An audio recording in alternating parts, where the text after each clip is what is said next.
7वी scholarship गणित तुम्हाला अवघड जातं का? तर आजचा व्हिडिओ तुमच्यासाठी। आजच्या व्हिडिओमध्ये आपण वर्ग आणि वर्गमूळ मधील स्वाध्याय 6.2 पूर्ण सोडवून देणार आहे, त्यामुळे व्हिडिओ शेवटपर्यंत बघा।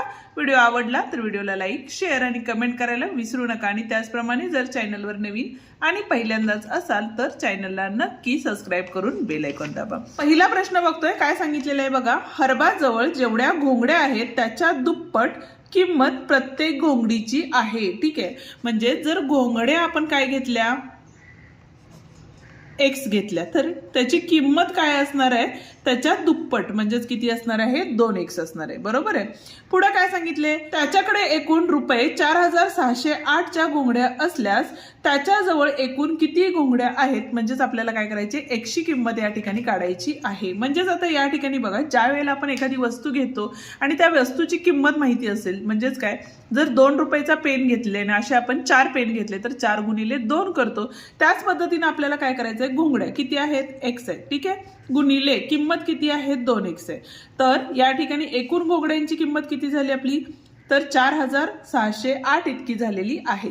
x म्हणजेच काय असतं, x वर्ग झालं। ठीक आहे, बरोबर 4608 आणि हा 2 गुणाकारात होता, इकडे आल्यानंतर भागाकारात गेला। दोन्ही भाग घालवला, बे दोन्ही 4, बे त्रिक 6, बे 0 0 आणि बे चौक 8 आलेलं आहे। म्हणजेच x वर्ग बरोबर 2304 आलेलं आहे। आता दोघांचं जर वर्गमूळ घ्यायचं झालं तर यासाठी तुम्हाला जर वर्गमूळ माहिती नसेल किंवा पाठ नसेल तर अशा वेळेला काय करायचं, तर अवयव पद्धतीनं त्या ठिकाणी वर्गमूळ काढून घ्यायचं असतं। म्हणजेच काय आले बघा, दोन्ही भाग घालवला, बे के बे, बे के बे, बे पंचे 10 आणि बे दोन्ही 4, परत एकदा दोन्ही भाग जातो म्हणून बे पंचे 10, 1 राहिले, बे साती 14, 1 राहिले आणि बे सख्ख 12। ठीक आहे, आता 576 हा कशाचा वर्ग आहे, तर 24चा वर्ग आहे, म्हणून आपण डायरेक्ट 24 गुणिले 24 केली। बरोबर आहे। ज्यावेळेला वर्ग माहिती असतं त्यावेळेला तुम्ही या पद्धतीने करू शकता, जर माहिती नसेल तर अजून 2 भाग घालवत जायचे। यातला एक 24 बाहेर काढायचा, यातला एक 2 बाहेर काढायचा, या दोघांचा गुणाकार करायचा। 24 दोन्ही किती झाले, तर 48 झाले, म्हणून x ची किंमत किती असणार आहे, 48 असणार आहे। म्हणजेच एकूण त्याच्याकडे 48 घोंगड्या होत्या, म्हणजेच पर्याय क्रमांक 2 या ठिकाणी बरोबर पर्याय आहे। जर तुम्हाला स्क्रीनशॉट काढून घ्यायचा असेल तर काढून घेऊ शकता, जेणेकरून तुम्हाला लक्षात ठेवायला बरं जाईल, म्हणजे तुम्ही निवांत लिहू शकता। ठीक आहे, जाऊया आता पुढच्या प्रश्नाकडे। दुसरा प्रश्न काय दिलेला आहे बघा, जर 81 बरोबर 27 चा x घात तर x बरोबर किती असं आपल्याला विचारलेलं आहे। ठीक आहे, आता एक काम करू, खालच्या ज्या संख्या आहेत त्या समान घेऊ शकतो आपण। कशा घ्यायच्या बघा, तर 81 चे जर अवयव पाडले तर या ठिकाणी बघा 3 दोन्ही 6, 2 राहिले, 3 7 21। ठीक आहे, आता इथं बघा 27 आली। ठीक आहे, 3 न भाग जातो, 3 9 27, 3 त्रिक 9 आणि 3 1 3, म्हणजेच 3 चा कितवा घात झाला, 81 म्हणजे 4था घात झाला, आणि 27 म्हणजेच बघा 3 चा कितवा घात झालेला आहे, 3रा घात झालेला आहे। बरोबर आहे, आणि वरचा x आहे तो, त्यामुळे इथं काय करू शकतो आपण, गुणाकारात लिहू शकतो। ज्या वेळेला दोघांचा पाया समान असतो त्यावेळेला या दोघांची आपण तुलना करू शकतो। म्हणजेच या ठिकाणी बघा 3x बरोबर 4 झाले, म्हणून x बरोबर हे 3 गुणाकारात होते, इकडे आल्यानंतर भागाकारात गेले, म्हणजेच x बरोबर 4/3 आलेलं आहे।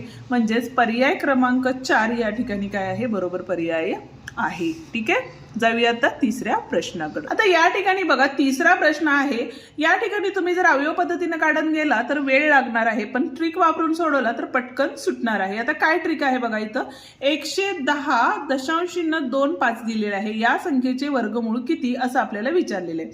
जेव्हा पण कधी वर्गमुळाच्या म्हणजे वर्गसंख्या दिली असेल, त्याच्या एकक स्थानी 25 असेल तर त्या 25चं वर्गमूळ किती असतं, तर 5 हे पहिल्यांदा लिहून घ्यायचं। बरोबर आहे, आणि इथं दशांशचिन्ह बघा 1 2 संख्येनंतर आहे, म्हणून 1 संख्येनंतर दशांशचिन्ह द्यायचं, कारण त्याच्या निम्म्या संख्या होतात वर्गमुळामध्ये। ठीक आहे, आता पुढची संख्या किती आहे, 110। 110 म्हणजेच काय झाले बघा, 10 गुणिले 11 होतात। ठीक आहे, म्हणजे सलग येणाऱ्या 2 संख्या, त्यातली छोटी संख्या असेल ती आपण काय करतो, या ठिकाणी लिहितो। त्यामुळे याचं जे वर्गमूळ असणार आहे ते काय असणार आहे, तर 10.5 हे वर्गमूळ असणार आहे। ठीक आहे, जाऊया चौथ्या प्रश्नाकडे। पण अजूनही व्हिडिओला लाईक केलं नसेल तर व्हिडिओला लाईक करा आणि तुमच्या मित्रांनाही आपले व्हिडिओ नक्की शेअर करा। आता चौथा प्रश्न दिलेला आहे, काय सांगितलेलं आहे बघा, तर 484 गुणिले 144 बरोबर किती दिलेलं आहे, 69,600 96 दिलेला आहे. तर तुम्हाला काय सांगितलेलं आहे, याची किंमत काढायला सांगितलेली आहे.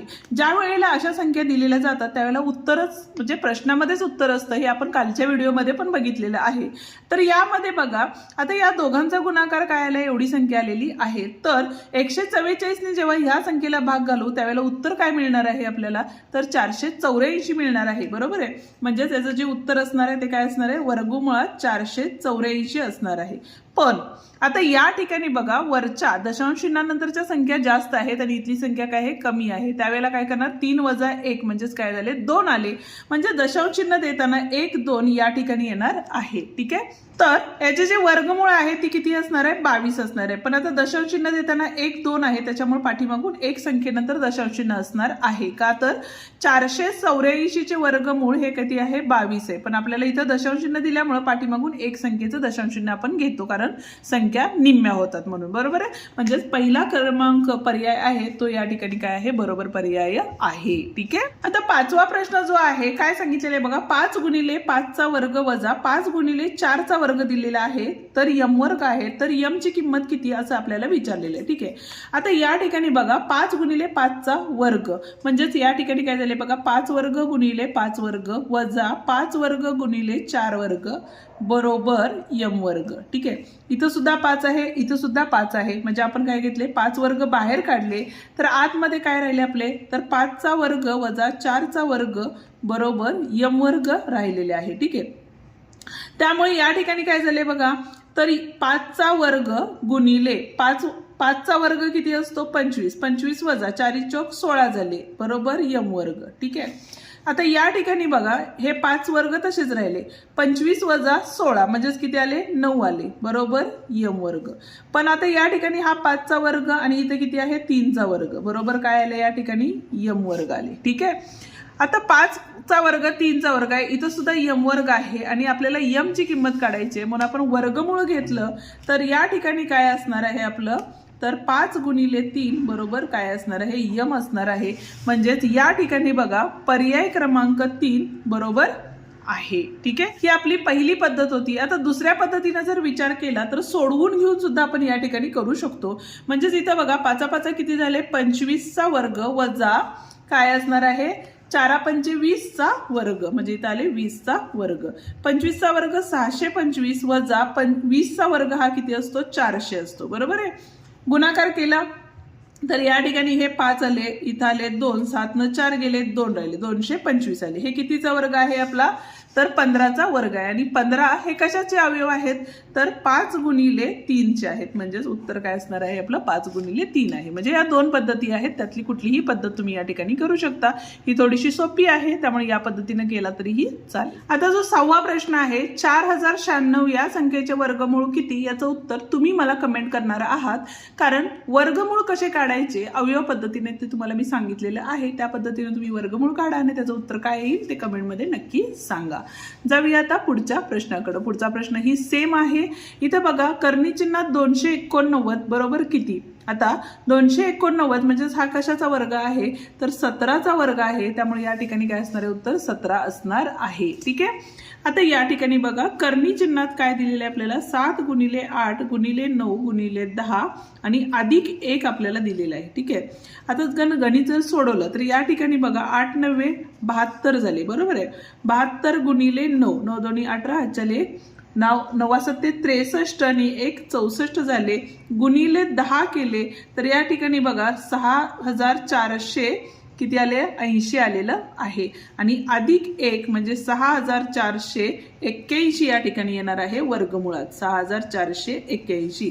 आता 6481 हे कशाचं वर्ग आहे, तर या ठिकाणी बघा 81 71 61 आणि 72 दिलेलं आहे. ठीक आहे. एकक स्थानी काय आहे, 1 आहे. 1 1 आणि 1. आता ह्या 3 पर्याय येतील.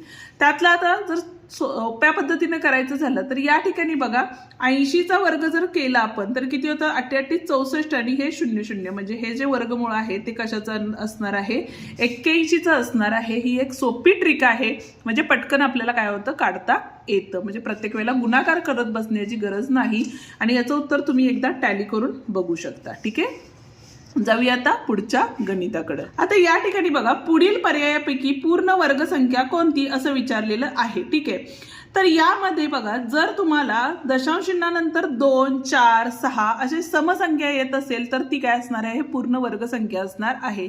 यामध्ये बघा 2.2, 5 इथं 3 डिजिट आहेत, इथं एकच आहे, इथं 1, 2, 3, 4, 5 आहेत. त्यामुळे पर्याय क्रमांक 2 या ठिकाणी असणार बरोबर आहे. कारण सगळे काय 225 आहेत आणि 15चा वर्ग आहे.